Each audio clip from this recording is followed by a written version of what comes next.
बच्चों, आज की कहानी है छोटी चींटी की बड़ी दावत। कहानी शुरू करते हैं। कहानी इस तरह से है। सभी जानवर, पशु पक्षी जंगल में बैठे हुए थे और आसमान की तरफ देख रहे थे और आपस में बातें कर रहे थे। क्या बातें कर रहे थे, सुनिए। इस साल भी सावन भादो सूखे निकल गए। पिछली बार भी बादल देखने को आंखें तरस गई थीं। अब तो जंगल में हरियाली खत्म हो गई है। परेशान पशु पक्षी आसमान की ओर देखते और कहते हैं, काले बादल जल्दी आओ, पानी तुम बरसाओ। काले बादल जल्दी आओ, पानी तुम बरसाओ। पर पानी नहीं बरसा तो नहीं बरसा। जंगल के जानवर भूख प्यास से बेहाल हो रहे थे। सभी जानवर इकट्ठा हुए और शेर राजा के पास पहुंचे। महाराज, आप तो जानते ही हो, इस साल भी पानी नहीं बरसा। इस साल अकाल की स्थिति में हमारे खाने के लिए कुछ नहीं रह गया है। हमारे बच्चे भूखे प्यासे हैं। क्या करें? सभी पक्षी तो उड़ गए। हम कहाँ जाएं? आप महाराज हैं, हमारे लिए कुछ प्रबंध करें। जानवर रोने बिलखने लगे। शेर बड़ी देर तक सोचता रहा, फिर बोला, धरती के ऊपर तो अब कुछ बचा नहीं। सुनते हैं कि जमीन के अंदर भी खाने के लिए बहुत कुछ होता है, पर उसे खोजा कैसे जाए?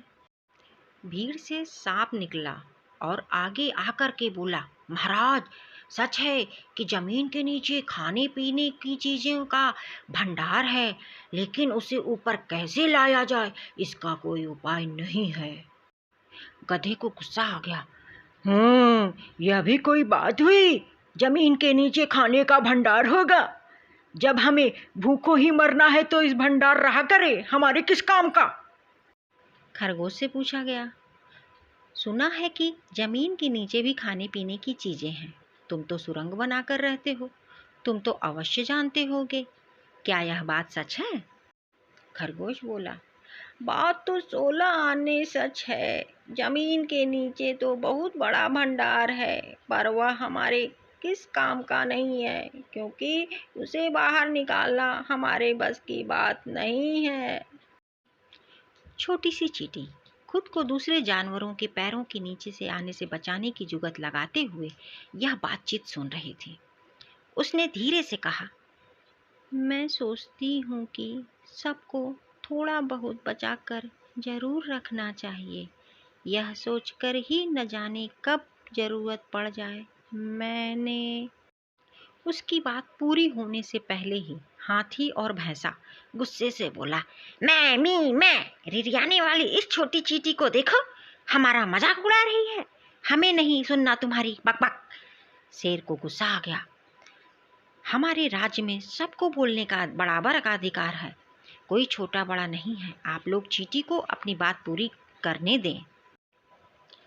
चींटी ने हिम्मत बटोर कर कहा, मैंने अपने बिल में खाने की कुछ चीज़ें बचा कर रखी हैं, मैं उसे लेकर आती हूँ। इस कठिन घड़ी में सभी लोग उसी से काम चलाएं। चींटी अपने बिल की ओर चल दी।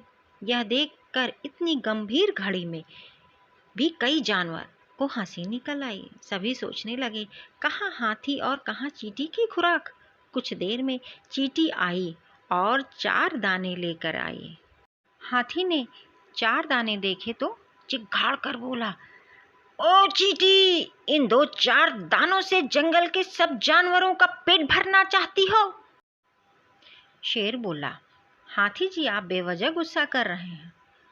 तुम यह सोचो कि इस नन्ही सी चींटी ने अपने लिए जो कुछ भी बचा कर रखा था वह ले आई, और तुम हो कि उल्टा सीधा कह रहे हो।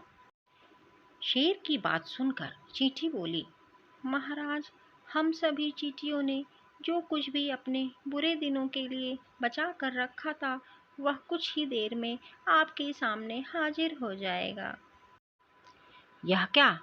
देखते ही देखते हजारों चींटियां कतार बनाकर अपने अपने बिलों के अंदर से खाने की चीजें बाहर निकालकर ढेर लगाने लगीं। वहाँ तो खाने के सामान का पहाड़ खड़ा हो गया। यह देखकर सभी हैरान हो गए। सबको भूख लगी थी। जानवरों ने छक कर दावत उड़ाई। कई दिनों बाद भरपेट खाना मिल पाया था। जैसे ही जानवर अपने अपने घर की ओर जाने लगे, शेर बोला, दोस्तों, आप सभी को चींटियों का धन्यवाद देना चाहिए, जिन्होंने मुसीबत में आपकी मदद की।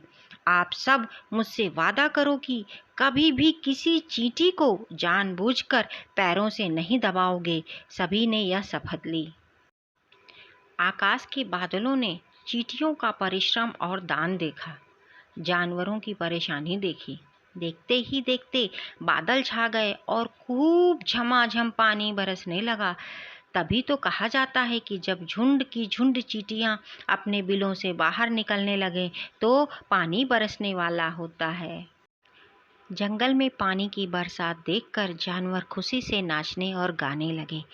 काले बादल आए, झमझम पानी लाए। काले बादल आए, झमझम पानी लाए। और तब से चींटियां जंगल में बेरोक टोक घूमने लगीं। जब बारिश बंद होती है तो वे खाने पीने का सामान अपने बिल में इकट्ठा करती रहती हैं, क्योंकि न जाने फिर कब जानवरों को इसकी दावत करनी पड़ जाए।